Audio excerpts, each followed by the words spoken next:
Teman-teman Kemenkeu semuanya udah ya? Yuk kita mulai. Bismillahirrahmanirrahim. Assalamualaikum warahmatullahi wabarakatuh. Selamat siang dan salam sejahtera untuk kita semuanya. Om Swastiastu, Namo Buddhaya, salam kebajikan, Salam Rahayu. Teman-teman media yang saya hormati, hari ini kita akan menyampaikan pelaksanaan dari anggaran pendapatan dan belanja negara untuk periode sampai dengan akhir Mei 2025. Jadi dalam hal ini APBN yang akan kita sampaikan hari ini adalah posisi 5 bulan pertama semenjak Undang-Undang APBN dijalankan 1 Januari 2025. Seperti biasa kita akan membagi presentasi ini menjadi 4 bagian. Pertama mengenai lingkungan ekonomi baik global maupun nasional yang tentu mempengaruhi banyak sekali bagian-bagian dari APBN kita. Apakah itu dari sisi penerimaan, dari sisi belanja, dan juga dari sisi pembiayaan. Oleh karena itu, bagian pertama adalah mengenai situasi kondisi global dan nasional, geopolitik yang sayangnya atau unfortunately situasinya tidak membaik dengan terjadinya perang yang sekarang ini sedang berlangsung makin sengit antara Israel dengan Iran. Kemudian bagian kedua nanti akan disusul sesudah menyampaikan postur APBN sampai dengan akhir Mei 2025 akan disusul dengan presentasi mengenai belanja negara, baik belanja pemerintah pusat, kementerian, lembaga, dan belanja bendara umum, serta belanja dari transfer ke daerah. Bagian ketiga adalah bagian penerimaan negara yang nanti untuk belanja negara akan dipresentasikan oleh Pak Swahasil Nazara. Untuk bagian penerimaan negara akan dipresentasikan oleh Pak Anggito Abimanyu mengenai penerimaan perpajakan yaitu pajak dan bea cukai serta penerimaan negara bukan pajak. Bagian yang tiga adalah bagian pembiayaan dan baik itu investasi maupun pembiayaan defisit yang akan disampaikan oleh Pak Thomas Jiwandono. Jadi saya akan memulai hari ini dengan melihat perkembangan perekonomian global nasional yang telah mempengaruhi dan dalam hal ini APBN terus bekerja keras di dalam rangka melakukan mitigasi terhadap situasi yang terus bergejolak dan berkembang. Saya memulai dulu dari kondisi geopolitik. Seperti diketahui teman-teman semua, hari ini mungkin hari ketiga terhadap mulai pecahnya perang Israel dengan Iran. Dan ini telah menyebabkan langsung pada hari pertama harga minyak naik lebih dari 8%. Yang tadinya pada kisaran di 70 bahkan di bawah $70 untuk Brent. Itu terjadi kenaikan lonjakan bahkan tertinggi sempat mencapai $78 per barel. Naik hampir sekitar 9%. Meskipun kemudian sekarang mengalami koreksi di $75 per barel. Namun ini adalah sesuatu yang memunculkan selalu adanya suatu event atau kejadian yang bisa langsung mempengaruhi secara sangat signifikan terhadap kondisi perekonomian, baik melalui harga komoditas maupun dari sisi nilai tukar, suku bunga, dan capital flow. Inilah yang sedang akan terus kita menghadapi geopolitik yang makin meruncing. Di sisi lain kita lihat hubungan antara Amerika dengan RRT dari sisi ketegangan perdagangan agak sedikit menurun tensinya dengan adanya inisiatif kedua belah pihak untuk melakukan negosiasi. Meskipun sampai hari ini belum tercapai persetujuan, sehingga ini masih menimbulkan ketidakpastian. Yang hari ini diumumkan oleh Presiden Trump dengan Perdana Menteri Inggris adalah trade deal antara Amerika dengan Inggris. Padahal Amerika Serikat menyampaikan apa yang disebut policy pada saat Liberation Day adalah penerapan tarif kepada lebih dari 60 negara di dunia. Namun yang baru mengalami atau mendapatkan persetujuan dari sisi kebijakan perdagangan bilateral, baru satu negara yang secara official diumumkan oleh Presiden Trump. Ini yang menimbulkan tentu ketidakpastian karena deadline mengenai 90 hari, yaitu pada bulan Juli nanti, itu sudah makin mendekat. Situasi gejolak geopolitik, keamanan, dan perdagangan antar negara, termasuk sebetulnya Amerika Serikat di dalam apa yang disebut proposal dari kebijakan fiskal mereka, yaitu kebijakan fiskal yang oleh Presiden Trump disebutkan big and beautiful, yang diperkirakan akan menambah defisit APBN dari Amerika Serikat secara sangat signifikan, lebih dari 10 triliun dalam 10 tahun terakhir tambahan defisitnya. Ini menyebabkan sentimen terhadap kebijakan fiskal dari negara-negara maju, terutama Amerika Serikat, menjadi relatif negatif. Dan ini mempengaruhi nanti persepsi terhadap risiko fiskal, sehingga mempengaruhi yield atau suku bunga yang terjadi di Amerika Serikat dari sisi US Treasury.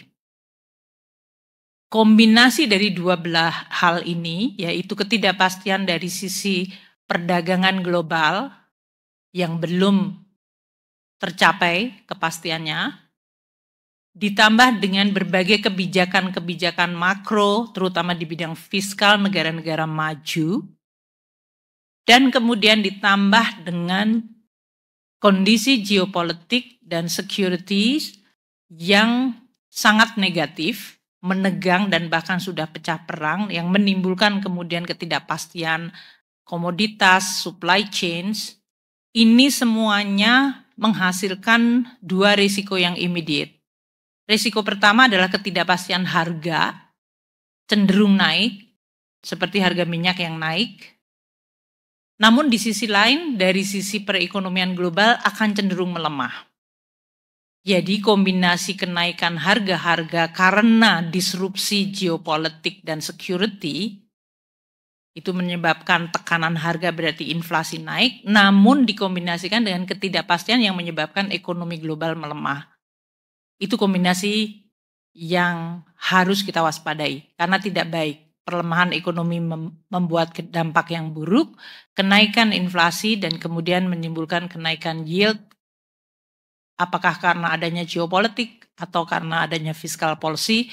Kedua hal ini menyebabkan dampak kepada seluruh dunia termasuk Indonesia. Ini akan juga menggerakkan nilai tukar dan juga suku bunga global. Maka kita lihat kecenderungan adanya dampak negatif dari situasi dunia ini dari terutama negara-negara yang dianggap signifikan atau systematically important country seperti Amerika, RRT, kemudian Eropa, Jepang, Inggris. Ini menyebabkan kegiatan ekonomi terutama di sektor manufaktur mengalami tekanan. Kita lihat di sini 49,6 indeks dari PMI manufaktur global. Ini berarti secara global kegiatan sektor manufaktur cenderung dalam zona kontraktif. Dan angka ini adalah angka terendah sejak Desember 2024. 70% lebih, hampir 71%, 70,8% negara-negara yang disurvei dari sisi kegiatan manufakturnya, mereka semuanya mengalami kontraksi. Artinya indeks PMI-nya untuk manufaktur di bawah 50, termasuk Indonesia dalam hal ini, 47,4. Globalnya 49,6, Indonesia di 47,4. Hanya 29,2% negara yang disurvei untuk PMI ini yang masih ekspansif. Artinya sektor manufakturnya masih memiliki aktivitas ekspansi. Ini adalah dampak yang kita lihat dalam geopolitik security yang makin fragile, yang makin rapuh, dan rentan, yang menyebabkan implikasi kepada kegiatan ekonomi, ekspor, import, manufaktur, dan juga dari sisi capital flow yang berdampak kepada seluruh dunia. Seperti dilihat, risiko bagi Indonesia terlihat dengan global economic melemah, kemungkinan mempengaruhi permintaan terhadap barang-barang ekspor kita. Harga komoditas ada yang pick up sangat tinggi, bukan karena supply demand dalam artian biasa, tapi lebih karena disruption, karena adanya disrupsi.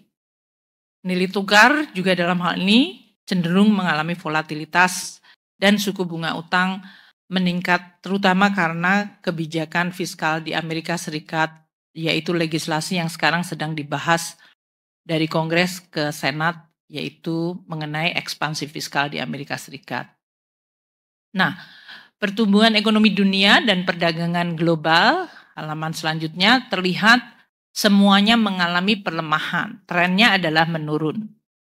Dan ini penurunannya, revisi penurunannya terus dilakukan. Waktu itu kalau kita lihat tahun 2024 pertumbuhan ekonomi dunia di 3,2% versi IMF, di 2025 hanya akan mencapai 2,8. Kalau Bank Dunia tahun 2024 growth-nya itu di 2,8, ada perbedaan metodologi antara IMF dan Bank Dunia sehingga dua angka itu interpretasinya akan berbeda. Dan untuk tahun 2025 Bank Dunia memprediksi pertumbuhan ekonomi hanya 2,3. Ini juga revisi yang baru saja diterbitkan di bulan Juni ini. Untuk 2026 masih diperkirakan ada kemungkinan membaik. Tapi seperti biasa nanti kita akan lihat revisinya akan dilakukan pada bulan September-Oktober, yaitu fall untuk IMF, dan kemudian Januari untuk sebelum mulainya tahun yang bersangkutan. Dan kalau kita lihat volume perdagangan dunia juga mengalami perlemahan, meskipun sebetulnya agak membaik, tapi itu tetap adalah plateau atau lengkungan ke bawah, itu cukup signifikan dibandingkan tahun 2024. Pertumbuhan dari perdagangan dunia menurut IMF 1,7% saja, padahal tahun lalu adalah 3,8%. Jadi kalau volume perdagangan antar negara turun ya berarti negara-negara seperti Indonesia juga akan terpengaruh. Dan untuk Bank Dunia, estimasinya untuk perdagangan global hanya 1,8% tahun ini. Tahun lalu 3,4. Jadi ini menggambarkan koreksi yang sangat signifikan dalam di tahun 2025. Kalau komparasinya dengan 2023 adalah pada masa terjadinya Perang Ukraina pertama, dan itu menyebabkan penurunan yang cukup dalam. Hampir semua perekonomian di negara-negara mengalami penurunan pertumbuhan ekonomi dari sisi proyeksi tahun 2025 ini. Amerika Serikat koreksinya sangat dalam, 0,9% menjadi hanya 1,4%. Eropa koreksinya turun 0,3% menjadi hanya 0,7% pertumbuhan tahun ini. Tiongkok masih relatif sama di 4,5%. Jepang juga akan melemah menjadi hanya 0,7%, turun cukup drastis yaitu koreksinya 0,5%. India meskipun masih bertahan di atas 6%, itu menurun di 6,3%. Koreksinya 0,4, dan Indonesia juga diperkirakan koreksi dari pertumbuhan ekonomi tahun ini karena kondisi global yang berubah drastis sebesar 0,4 menjadi hanya 4,7 menurut prediksi IMF. Sementara pertumbuhan ekonomi cenderung melemah, kita lihat volatilitas di sektor keuangan juga meningkat. Dan ini menimbulkan dampak negatif. Kita lihat suku bunga akan tertahan tinggi. Padahal tadinya kita perkirakan 2025 harusnya sudah mulai mengalami penurunan sesudah inflasi melonjak sangat tinggi tahun 2023 dan 2024. Harusnya 2025 ini bank-bank sentral di negara-negara maju, terutama di Amerika, di Inggris, dan di Eropa, sudah mulai bisa menurunkan suku bunga. Namun kita lihat kecenderungan penurunan suku bunga ini tertahan karena tadi dengan adanya masalah perang dagang tarif yang akan menimbulkan disrupsi dari sisi supply barang-barang, ditambah sekarang dengan adanya perang beneran secara militer di Timur Tengah, disrupsi dari sisi supply side menjadi sangat nyata. Dan ini disrupsinya itu cenderung hilang, supply shocknya itu terjadi dan harga akan melonjak tinggi persis pada saat seperti terjadinya perang Ukraina. Dan ini yang akan menyebabkan bank sentral harus memperhitungkan kembali kecepatan dan direction arah dari kebijakan suku bunganya.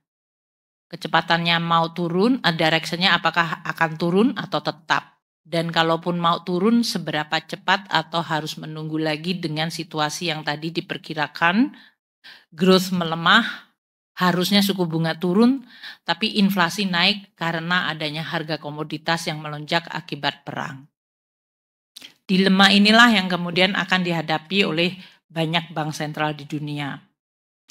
Di sisi lain, dengan kebijakan fiskal Amerika Serikat yang sangat ekspansif mengumumkan tarif policy atau yang disebut Liberation Day, kemudian agak sedikit menurun koreksi pada saat adanya upaya untuk bernegosiasi dan duduk bersama dengan RRT, dan sekarang melonjak lagi karena negosiasinya belum conclude dan pada saat yang sama muncul perang baru. Dolar indeks juga dalam hal ini mengalami gejolak, cenderung menurun, makanya juga US terhadap rupiah kita cenderung menguat kemarin. Namun ketidakpastian secara global dari sisi perang telah menyebabkan muncul lagi kecenderungan kenaikan. Jadi volatilitas dolar ini masih akan kita lihat. Dan kita lihat volatilitas indeks atau VIX ya di pasar saham juga mengalami peningkatan, bahkan sempat melonjak tinggi. Kalau kita lihat di April 2025 itu melonjak spike-nya tinggi banget, hampir mirip pada saat terjadinya COVID. Meskipun sekarang sudah mulai meredah, tapi potensi dari volatilitas itu masih terasa. Nah, di pasar komoditas kita lihat meskipun secara kecenderungan kita lihat harga minyak ya, Brent di sebelah kiri itu yang kalau kita lihat Brent yang merah cenderung menurun. Kalau kita lihat year to date negatif, year on year-nya minus 15% dibanding tahun lalu harga minyak itu lebih lemah. Namun dari beberapa hari semenjak terjadinya perang Iran dan Israel, terjadi spike tadi yang kita lihat, yang merah itu menanjak tinggi banget. Demikian juga dengan batu bara, yang kalau kita lihat, dari Januari sampai dengan akhir Mei, harganya itu menurun 16%. Kalau dibandingkan tahun lalu, harga batu bara itu turunnya bahkan 21%. Namun kita lihat beberapa bulan Mei, Juni ini kenaikan harga batu bara bahkan sudah menembus di atas 100 lagi, yaitu 105,3. Jadi ada kecenderungan besar, tapi kemudian ada spike kira-kira terjadi di bulan Juni. Nanti kita lihat pada saat APBN kita di bulan Juli, kami akan menyampaikan kepada teman-teman perkembangan. Minyak dan batu bara memberikan sumbangan cukup signifikan. Kalau minyak itu sekitar 8-9% terhadap total penerimaan kita. Batu bara dalam hal ini tergantung pada saat harga batu bara tahun 2023-2022 yang sempat menyentuh $300. Itu sumbangan batu bara terhadap penerimaan negara dari sisi pajak saja itu sekitar 5%. Sekarang turun drastis menjadi hanya sekitar 1%. Jadi naik turunnya harga komoditas dua yang sebelah kiri memberikan dampak hampir sekitar 10 hingga 13% dari penerimaan negara. Ini yang harus kita jaga. Komoditas lain seperti CPO juga ada kecenderungan kalau kita lihat year to date Januari sampai dengan Mei itu mengalami koreksi turun 18%. Namun kalau dibandingkan tahun lalu CPO kita itu sudah agak membaik, yaitu naik 18%. Gitu ya. Jadi kita lihat penurunan terutama dari Januari ke Mei. Tapi kalau kita lihat antara Mei tahun ini dengan Mei tahun lalu ada kenaikan. Tahun lalu memang berat sekali penurunan dari CPO ini harganya. Beras harganya year on year-nya naik 3%. Year to date Januari sampai dengan Mei mengalami koreksi 1,8. Dua komoditas lain yang penting bagi Indonesia adalah nikel dan tembaga. Kita lihat harga nikel dalam hal ini itu secara month-to-month saja drop 4%. Year on year dropnya 12%. Hanya year to date dropnya lebih sedikit yaitu 1,3. Ini menggambarkan salah satu komoditas kontributor ekspor kita di nikel itu juga akan mengalami penurunan dari sisi kontribusi perpajakannya. Sementara untuk tembaga agak sedikit lebih baik, ini terutama karena komoditas ini dipakai di dalam teknologi digital nanti untuk AI dan lain-lain. Makanya tembaga masih relatif survive. Year to date-nya sudah terjadi kenaikan 10% dan year on year-nya dibanding tahun lalu 3%. Komoditas yang saya sampaikan di sini dia dipengaruhi tidak hanya supply demand dari sisi ekonomi, seperti pertumbuhan ekonomi yang melemah akan menyebabkan komoditas harganya melemah, namun juga sangat rentan terhadap pergolakan politik dan keamanan seperti yang terjadi di Timur Tengah maupun di belahan negara lain. Inilah yang harus kita waspadai karena penerimaan negara kita juga nanti akan dipengaruhi oleh hal-hal yang tidak sepenuhnya dalam kontrol kita seperti geopolitik maupun perekonomian dunia. Nah, kita lihat dengan situasi global yang seperti ini, kita lihat di dalam negeri kita. Kondisi dari sisi konsumen, indeks kepercayaan konsumen kita masih relatif di zona optimis 117. Meskipun kalau kita bandingkan kondisi di akhir tahun 2024 yang cukup tinggi. Ini terjadi koreksi, tapi ini masih zona optimis. Berdasarkan indeks yang diterbitkan oleh Bank Indonesia. Dari sisi penjualan mobil dan motor, kita lihat untuk penjualan motor mengalami kontraksi 0,1 dan penjualan mobil juga mengalami kontraksi yang cukup dalam pada bulan Mei ini yaitu 15,1%. Meskipun demikian, untuk penjualan sektor retail mengalami perbaikan, ada ekspansi yaitu 2,6% year on year. Kalau kita lihat dari sisi kegiatan ekonomi yang membutuhkan listrik, dalam hal ini kalau ada kegiatan ekonomi berarti kantor dibuka atau mall dibuka atau pabrik dibuka, mereka mengkonsumsi listrik. Dan kita lihat konsumsi listrik untuk bisnis masih tumbuh 4,5%. Berarti kegiatan ekonomi masih bertahan dengan indikator seperti konsumsi listrik. Kalau untuk industri yang terutama manufaktur juga pertumbuhan dari konsumsi listriknya 6,7%. Investasi bangunan mengalami lonjakan di bulan April mendekati 30%. Ini mungkin berbagai proyek udah mulai jalan lagi. Dan di sektor manufaktur tadi saya sampaikan Indonesia ada di dalam zona kontraktif yaitu 47,4. Ini menggambarkan bahwa perekonomian Indonesia di satu sisi kita harus menjaga bahwa dampak yang bertubi-tubi dari global telah mempengaruhi di dalam negeri dan mulai terlihat dari konsumsi, dari berbagai kegiatan yang kita lihat seperti pembelian mobil dan motor. Meskipun di level retail kita masih lihat adanya kegiatan yang positif. Manufaktur sudah mulai mengalami kontraksi dari sisi PMI manufakturnya. Growth dari sektor manufaktur masih positif, terutama pada penerimaan perpajakan yang nanti akan disampaikan oleh Pak Anggito. Dari sisi stabilitas ekonomi, inflasi kita masih terjaga di 1,6 year on year. Kalau dilihat month to month, slide selanjutnya 0,37 dan year to date-nya 1,19. Slide please. Terima kasih. Jadi kalau kita lihat inflasi kita di 1,6, ini masih relatif terjaga selama bahkan beberapa tahun terakhir ini. Ini Indonesia termasuk yang mampu menjaga stabilitas harga.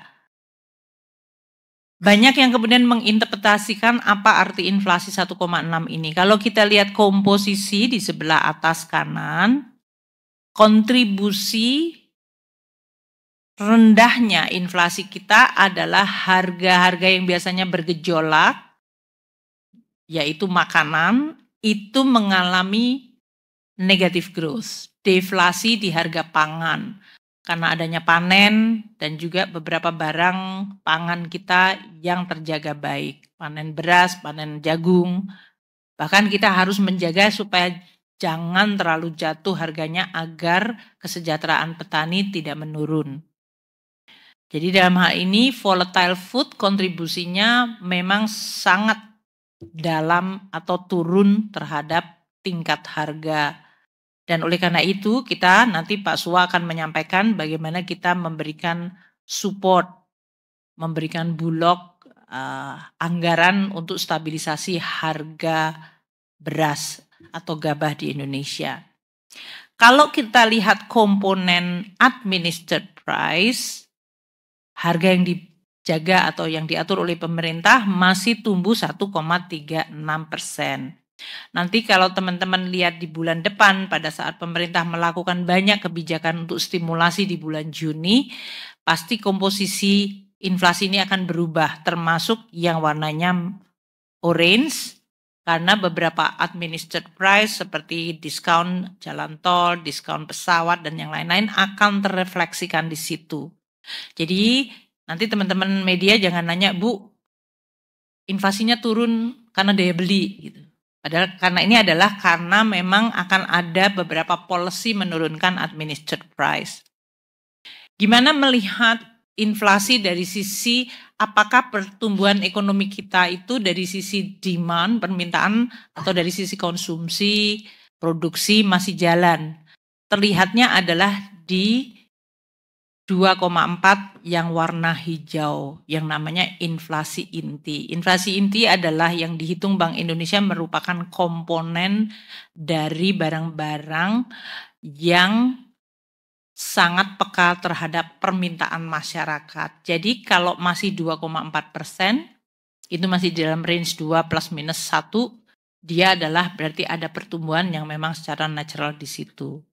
Sehingga indeks harga konsumen secara headline di 1,6.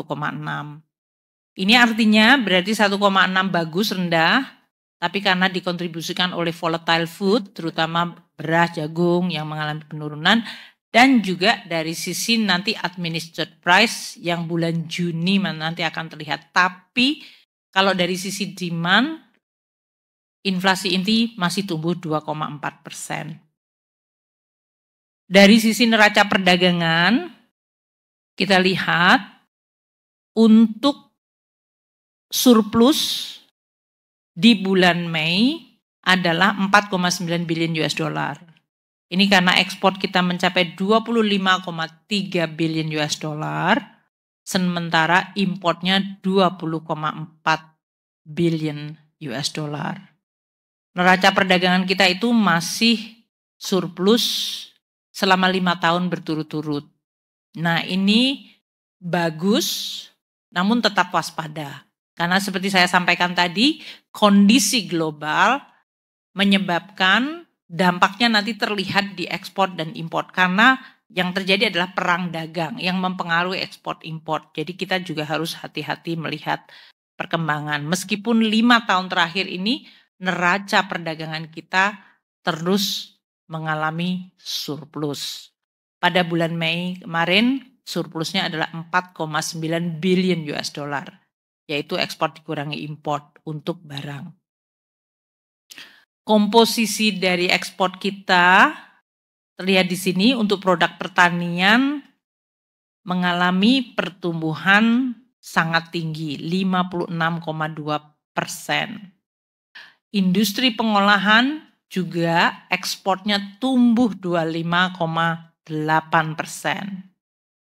Yang mengalami penurunan tadi persis seperti yang saya sampaikan di komoditas, yaitu komoditas pertambangan, yaitu negatif 26%.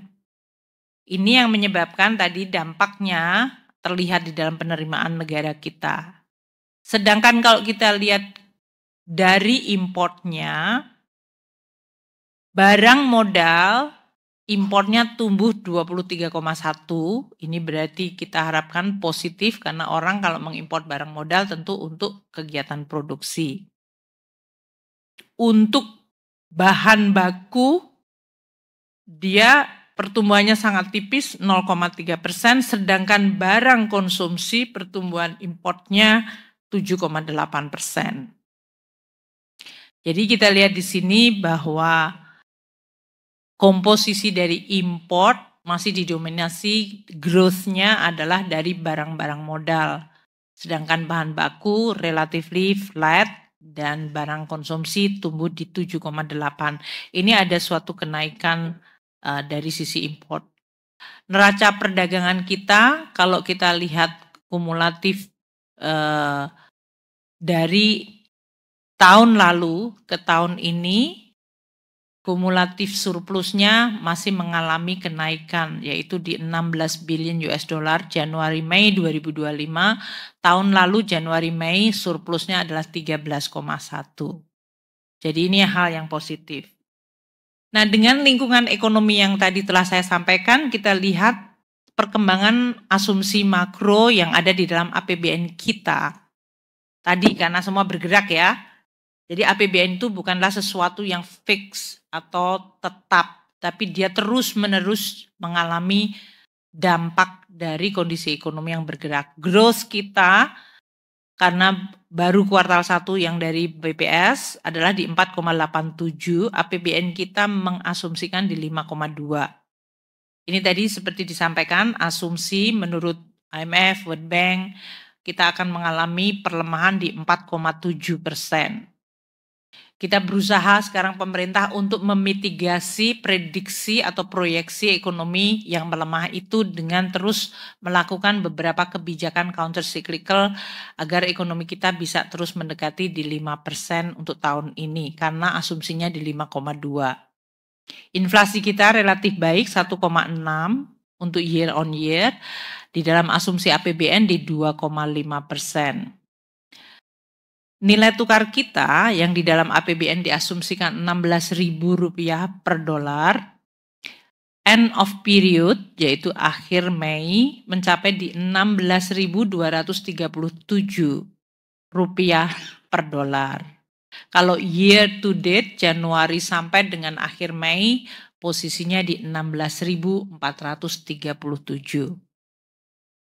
Yield surat berharga negara kita yang 10 tahun APBN di 2025 mengasumsikan 7%. End of period ada di 6,89%. Sedangkan year to date-nya di 6,72%. Harga minyak ini tadi yang masih mengalami gejolak. Asumsi APBN kita di $82 per barel. Kemarin dengan perlemahan harga minyak, sebetulnya end of period-nya di 62,75,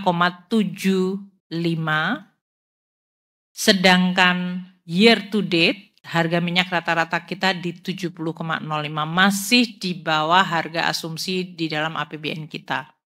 Lifting minyak kita di 567.000 barel per hari, di bawah asumsi APBN yaitu 605. Kita harapkan nanti dari Menteri SDM dan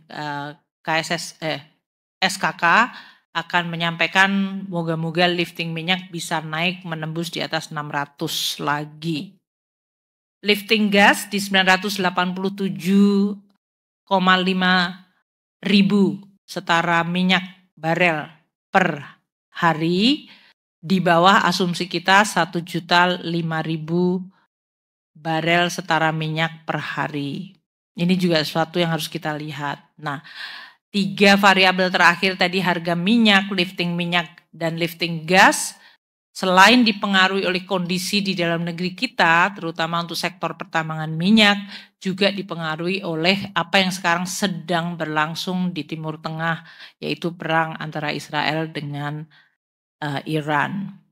Ini adalah situasi APBN yang kita semuanya tahu, asumsinya saja sangat bisa dipengaruhi oleh kondisi perekonomian global dan kejadian perang di satu belahan bumi yang lain. Dengan situasi ini, kita akan masuk ke APBN, nanti akan dielaborasi oleh masing-masing. Postur APBN 2025 dengan demikian adalah sampai dengan 31 Mei adalah seperti ini. Pendapatan negara kita sampai akhir Mei mencapai 995,3 triliun rupiah. Ini artinya kita sudah mengumpulkan 33,1% dari target pendapatan tahun ini. Pajak dalam hal ini terkumpul 683,3 triliun rupiah atau 31,2% dari target tahun 2025. Bea dan cukai dalam hal ini mengumpulkan 122,9 triliun rupiah atau 40,7% dari target tahun ini. Ini cukup bagus dari sisi pencapaian persentase terhadap target. PNBP kita 188,7 triliun rupiah. Dalam hal ini adalah 36,7% dari APBN kita. Nah, kalau kita lihat realisasi dari April ke Mei menunjukkan dan menggambarkan berapa pendapatan negara terkumpul dari 810 ke 995, hampir 185 triliun sendiri untuk 1 bulan Mei saja. Kita berharap akselerasi nanti akan disampaikan oleh Pak Anggito perkembangan dari pendapatan negara kita tersebut. Di sisi belanja, kita lihat ini sudah akhir bulan Mei ya, berarti sudah hampir mendekati 50% dari APBN karena sudah akan mendekati Juni pertengahan tahun. Belanja negara kita telah terbelanjakan 1.016,3 triliun rupiah, total seluruh belanja negara. Ini artinya 28% dari total belanja negara kita yang di dalam APBN adalah 3.621,3 triliun, itu sudah terrealisir di bulan Mei. Atau bisa menggunakan kata baru terrealisir, karena ini sudah bulan Mei ya. Belanja kementerian dan lembaga 325,7 triliun rupiah. Total pagunya adalah 1.160,1 triliun. Ini artinya belanja-belanja dari kementerian lembaga adalah 28,1% dari total pagunya.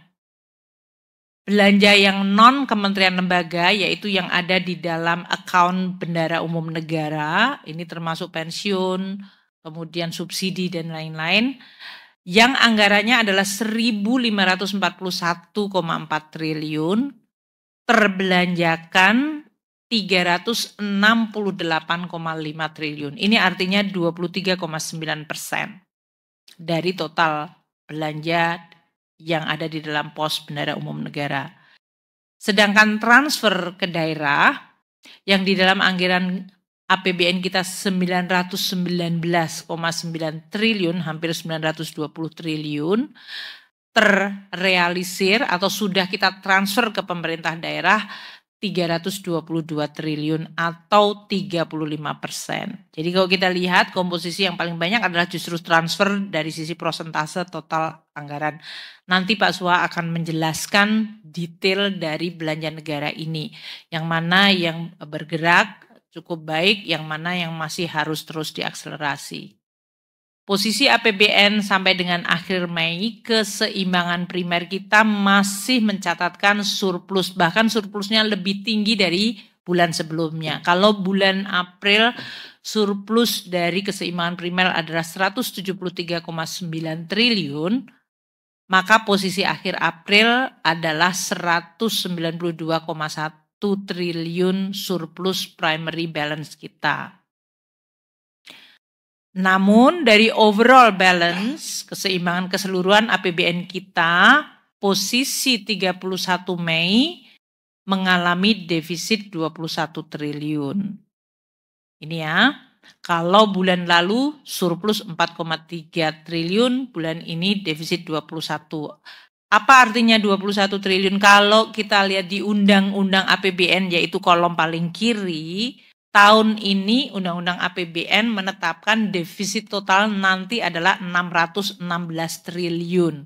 Jadi ini 21 triliun masih sangat kecil, tapi kita terus akan memantau perkembangan pelaksanaan APBN. Ini artinya 0,09%. APBN 2025 dirancang dengan defisit 616,2 menurut Undang-Undang 62 tahun 2024. Ini artinya defisitnya diestimasi di 2,53% dari PDB. Defisit APBN bertujuan untuk melakukan counter cyclical sehingga ekonomi yang cenderung mengalami tekanan dan perlemahan itu bisa di-counter siklusnya dengan APBN sehingga perlemahannya tidak berdampak signifikan terhadap ekonomi dan terutama pada masyarakat. Untuk pembiayaan anggaran sampai dengan 31 Mei 2025 terrealisir 324,8 triliun. Ini naik dari bulan April yaitu 279,2 triliun. Nanti Pak Tommy akan menjelaskan perkembangan dari pembiayaan dalam situasi ekonomi dan volatilitas sektor keuangan maupun pasar obligasi yang tadi telah saya jelaskan. Jangan lupa di dalam Undang-Undang APBN, Undang-Undang Nomor 62 2024, total pembiayaan anggaran adalah ditargetkan 616,2 triliun rupiah. Jadi ini adalah postur APBN yang tadi saya sampaikan, semua pos ini, terutama tadi pendapatan, dipengaruhi banget oleh ekonomi global, geopolitik, bahkan masalah perang bisa mempengaruhi pendapatan negara karena dampaknya, spillover-nya adalah masuk melalui pertumbuhan ekonomi, harga komoditas, dan berbagai perkembangan. Belanja negara, nanti Pak Sua akan menyampaikan juga bagaimana program-program prioritas untuk tetap menjaga ekonomi nasional kita. Namun belanja negara juga sebagian dipengaruhi oleh situasi global seperti harga minyak dan kurs. Dan defisit kita 21 triliun masih jauh di bawah keseluruhan defisit sesuai dengan Undang-Undang 62 2024 yaitu 616,2 triliun rupiah. Demikian yang ingin saya sampaikan, untuk kemudian kita akan masuk elaborasinya di masing-masing di belanja dan pendapatan serta pembiayaan. Terakhir mungkin sebelum saya berikan kepada Pak Sua untuk belanja, kalau kita lihat kinerja APBN 2025, ini kita masih menyumbangkan ekspansi, artinya dalam kecenderungan ekonomi yang melemah akibat global dan dalam negeri, APBN mencoba menahan perlemahan itu melalui counter cyclical, yaitu pendapatan negara yang dari bulan April 810 naik ke 995,3, kita masih bisa mengumpulkan pendapatan negara yang tetap kita jaga. Namun dari sisi belanja negara terjadi kenaikan yang cukup signifikan, 806,2 triliun. Di bulan Mei saja naik menjadi 1.016,3 triliun. Meskipun ini dari total belanja baru 28,1%. Jadi kita tetap akan melihat APBN itu baik karena APBN-nya sendiri dipengaruhi, tapi juga APBN mempengaruhi ekonomi. Kebijakan fiskal kita akan tetap terjaga untuk dijaga dari sisi menjaga kondisi ekonomi. Berbagai restitusi yang terjadi ini kita berikan untuk menjaga daya tahan dari korporasi. Kita memberikan paket stimulus terutama di bulan Juni-Juli ini di dalam rangka untuk menggunakan momentum libur sekolah. Kita juga memberikan stimulus UMKM, sektor padat karya, perumahan dan otomotif, dan sebagian dari penerimaan negara dari kekayaan negara yang dipisahkan yaitu dividen yang tidak lagi disampaikan kepada APBN tapi diberikan kepada Danantara diharapkan bisa ikut memutar ekonomi melalui kegiatan di Danantara. Dari sisi belanja nanti Pak Sua akan menjelaskan berbagai rekonstruksi dan efisiensi sesuai dengan Inpres Presiden, Inpres nomor 1 2025. Kita tetap jaga yaitu penghematan, efisiensi, namun juga pada saat yang sama secara selektif mendanai berbagai program-program prioritas nasional yang ditetapkan Bapak Presiden seperti makan bergizi, pemeriksaan kesehatan gratis, pembentukan koperasi desa, pembentukan sekolah rakyat, dan juga melindungi masyarakat dari daya beli, terutama dari sisi inflasi atau gejolak. Kita melakukan beberapa seperti pemberian diskon listrik pada awal tahun, pemberian dukungan pada UMKM, dan sektor padat karya. Defisit kita di 0,09%, tadi 21 triliun adalah di dalam rangka untuk menjaga perekonomian.